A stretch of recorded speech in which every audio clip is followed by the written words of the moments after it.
शाकम्भर्यास्तु कवचं सर्वरक्षाकरं नृणां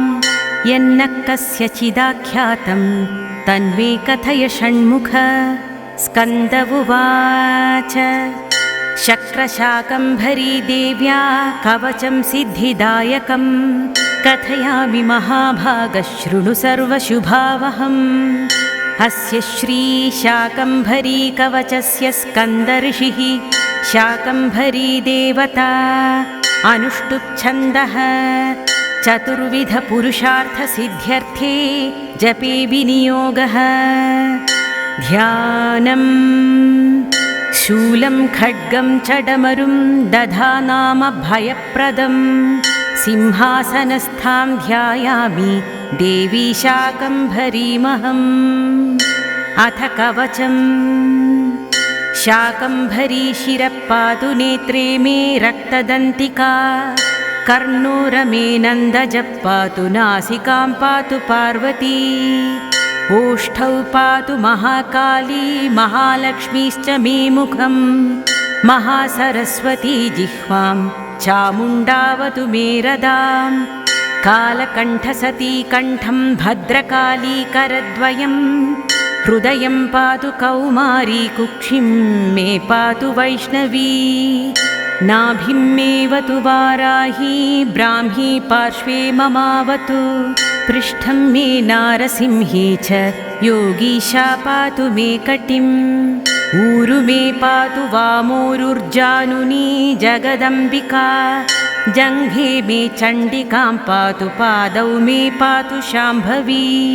शिरः प्रभृति पादान्तं पातु मां सर्वमङ्गला रात्रौ पातु दिवा पातु त्रिसन्ध्यं पातु मां शिवा गच्छन्तं पातु तिष्ठन्तं शयानं पातु शूलिनी राजद्वारे च कान्तारे खड्गिनी पातु मां पथि सङ्ग्रामे सङ्कटे वादे नद्युत्तारे महावने ब्राह्मणेनात्मशूलस्य पातु मां परमेश्वरी गृहं पातु कुटुम्बं मे पशुक्षेत्रधनादिकं योगक्षैमं च सततं पातु मे वनशङ्करी इतीदं कवचं पुण्यं शाकम्भर्या प्रकीर्तितं यस्त्रिसन्ध्यं पठेत् चक्र सर्वापद्भिः समुच्यते तुष्टिं पुष्टिं तथारोग्यं सन्ततिं सम्पदं च शत्रुक्षयं समाप्नोति कवचस्यास्य पाठतः शाकिनी डाकिनी भूतबालग्रहमहाग्रहाः नश्यन्ति दर्शनात्रस्ता कवचं पठतस्त्विदम् सर्वत्र जयमाप्नोति धनलाभं च पुष्कलं विद्यां वाक्पटुतां चापि शाकम्भर्या प्रसादतः आवर्तनसहस्रेण कवचस्यास्य वासव यद्यत् कामयतेऽभीष्टं तत्सर्वं प्राप्नुयात् ध्रुवम्। शक्र उवाच शाकम्भर्यास्तु कवचं सर्वरक्षाकरं नृणां यन्न कस्यचिदाख्यातं तन्मे कथय षण्मुख। स्कन्द उवाच शक्रशाकम्भरी देव्या कवचं सिद्धिदायकं कथयामि महाभागः शृणु सर्वशुभावहम्। अस्य श्रीशाकम्भरी कवचस्य स्कन्दर्षिः शाकम्भरी देवता अनुष्टुप् छन्दः चतुर्विधपुरुषार्थसिद्ध्यर्थे जपे विनियोगः। ध्यानम् शूलं खड्गं च डमरुं दधानाम भयप्रदं सिंहासनस्थां ध्यायामि देवी शाकम्भरीमहम्। अथ कवचम् शाकम्भरी शिरः पातु नेत्रे मे रक्तदन्तिका कर्णोरमे नन्दजः पातु नासिकां पातु पार्वती ओष्ठौ पातु महाकाली महालक्ष्मीश्च मे मुखं महासरस्वती जिह्वां चामुण्डावतु मे रदां कालकण्ठसती कण्ठं भद्रकाली करद्वयं हृदयं पातु कौमारी कुक्षिं मे पातु वैष्णवी नाभिं मेऽवतु वाराही ब्राह्मी पार्श्वे ममावतु पृष्ठं मे नारसिंही च योगीशा पातु मे कटिम् ऊरु मे पातु वामोरुर्जानुनी जगदम्बिका जङ्घे मे चण्डिकां पातु पादौ मे पातु शाम्भवी शिरः प्रभृति पादान्तं पातु मां सर्वमङ्गला रात्रौ पातु दिवा पातु त्रिसन्ध्यं पातु मां शिवा गच्छन्तं पातु तिष्ठन्तं शयानं पातु शूलिनी राजद्वारे च कान्तारे खड्गिनी पातु मां पथि सङ्ग्रामे सङ्कटे वादे नद्युत्तारे महावने ब्राह्मणेनात्मशूलस्य पातु मां परमेश्वरी गृहं पातु कुटुम्बं मे पशुक्षेत्रधनादिकं योगक्षैमं च सततं पातु मे वनशङ्करी इतीदं कवचं पुण्यं शाकम्भर्या प्रकीर्तितं यस्त्रिसन्ध्यं पठे चक्र सर्वापद्भिः समुच्यते तुष्टिं पुष्टिं तथारोग्यं सन्ततिं सम्पदं च शत्रुक्षयं समाप्नोति कवचस्यास्य पाठतः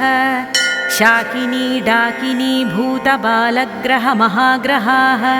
नश्यन्ति दर्शनात्रस्ता कवचं पठतस्त्विदं सर्वत्र जयमाप्नोति धनलाभं च पुष्कलं विद्यां वाक्पटुतां चापि शाकम्भर्या प्रसादतः आवर्तनसहस्रेण कवचस्यास्य वासव यद्यत् कामयतेभीष्टं तत्सर्वं प्राप्नुयात् ध्रुवम् शक्रवुवाच शाकम्भर्यास्तु कवचं सर्वरक्षाकरं नृणां यन्न कस्यचिदाख्यातं तन्मे कथय षण्मुख स्कन्द उवाच शक्रशाकम्भरी देव्या कवचं सिद्धिदायकं कथयामि महाभागः शृणु सर्वशुभावहम् अस्य श्रीशाकम्भरी कवचस्य स्कन्दऋषिः शाकम्भरी देवता अनुष्टुप्छन्दः चतुर्विधपुरुषार्थसिद्ध्यर्थे जपे विनियोगः ध्यानम् शूलं खड्गं च डमरुं दधानाम भयप्रदं सिंहासनस्थां ध्यायामि देवी शाकम्भरीमहम् अथ कवचम् शाकम्भरी शिरः पातु नेत्रे मे रक्तदन्तिका कर्णोरमे नन्दजः पातु नासिकां पातु पार्वती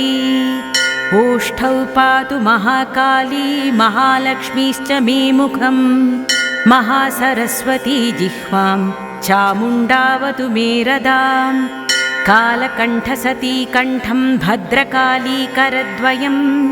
हृदयं पातु कौमारी कुक्षिं मे पातु वैष्णवी नाभिं मेऽवतु वाराही ब्राह्मी पार्श्वे ममावतु पृष्ठं मे नारसिंही च योगीशा पातु मे कटिम् ऊरु मे पातु वामोरुर्जानुनी जगदम्बिका जङ्घे मे चण्डिकां पातु पादौ मे पातु शाम्भवी शिरः प्रभृति पादान्तं पातु मां सर्वमङ्गला रात्रौ पातु दिवा पातु त्रिसन्ध्यं पातु मां शिवा गच्छन्तं पातु तिष्ठन्तं शयानं पातु शूलिनी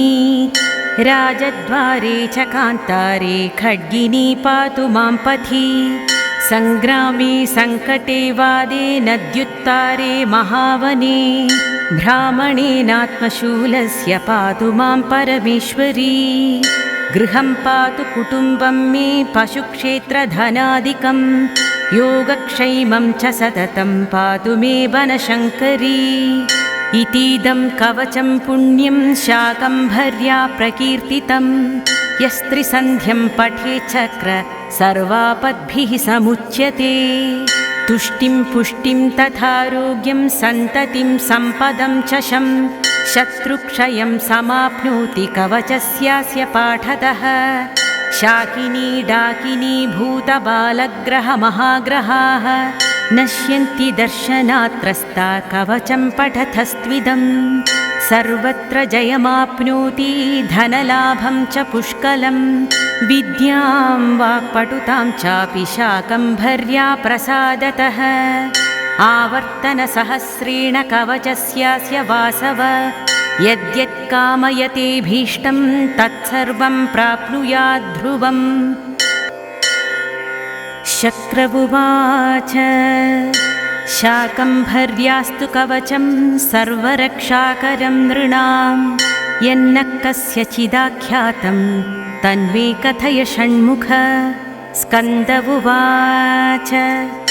शक्रशाकम्भरी देव्या कवचं सिद्धिदायकं कथयामि महाभागः शृणु सर्वशुभावहम्। अस्य श्रीशाकम्भरी कवचस्य स्कन्दऋषिः शाकम्भरी देवता अनुष्टुप् छन्दः चतुर्विधपुरुषार्थसिद्ध्यर्थे जपे विनियोगः। ध्यानम् शूलं खड्गं च डमरुं दधानाम भयप्रदं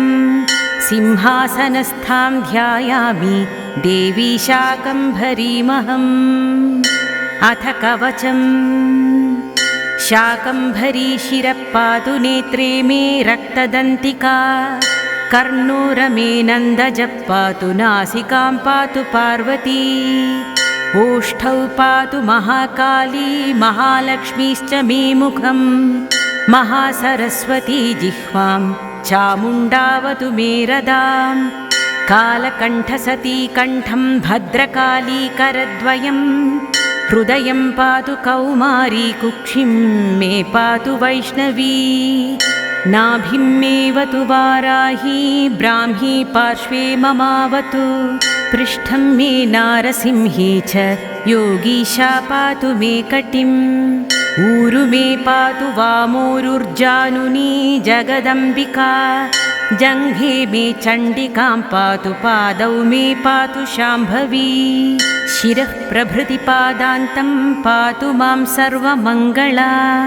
रात्रौ पातु दिवा पातु त्रिसन्ध्यं पातु मां शिवा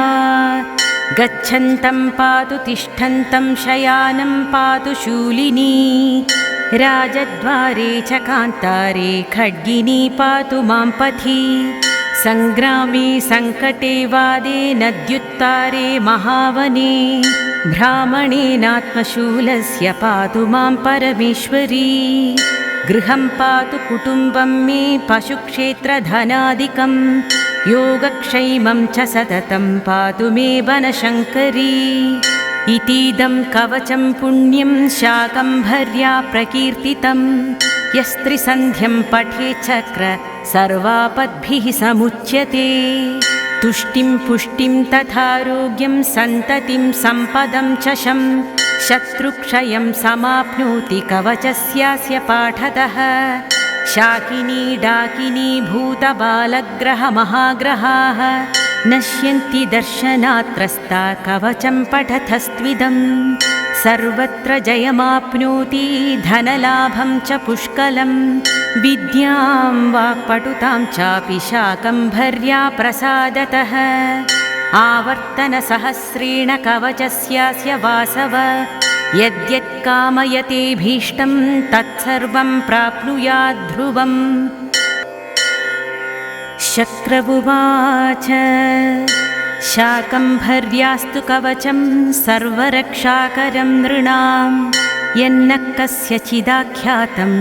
तन्मे कथय षण्मुख। स्कन्द उवाच शक्रशाकम्भरी देव्या कवचं सिद्धिदायकं कथयामि महाभागः शृणु सर्वशुभावहम्। अस्य श्रीशाकम्भरी कवचस्य स्कन्दऋषिः शाकम्भरी देवता अनुष्टुप् छन्दः चतुर्विधपुरुषार्थसिद्ध्यर्थे जपे विनियोगः। ध्यानम् शूलं खड्गं च डमरुं दधानाम भयप्रदम् सिंहासनस्थां ध्यायामि देवी शाकम्भरीमहम्। अथ कवचम्। शाकम्भरी शिरः पातु नेत्रे मे रक्तदन्तिका, कर्णोरमे नन्दजः पातु नासिकां पातु पार्वती, ओष्ठौ पातु महाकाली महालक्ष्मीश्च मे मुखं, महासरस्वती जिह्वां चामुण्डावतु मे रदाम्। कालकण्ठसती कण्ठं भद्रकाली करद्वयम्, हृदयं पातु कौमारी कुक्षिं मे पातु वैष्णवी, नाभिं मेऽवतु वाराही ब्राह्मी पार्श्वे ममावतु, पृष्ठं मे नारसिंही च योगीशा पातु मे कटिम्, ऊरु मे पातु वामोरुर्जानुनी जगदम्बिका, जङ्घे मे चण्डिकां पातु पादौ मे पातु शाम्भवी, शिरः प्रभृति पादान्तं पातु मां सर्वमङ्गला, रात्रौ पातु दिवा पातु त्रिसन्ध्यं पातु मां शिवा,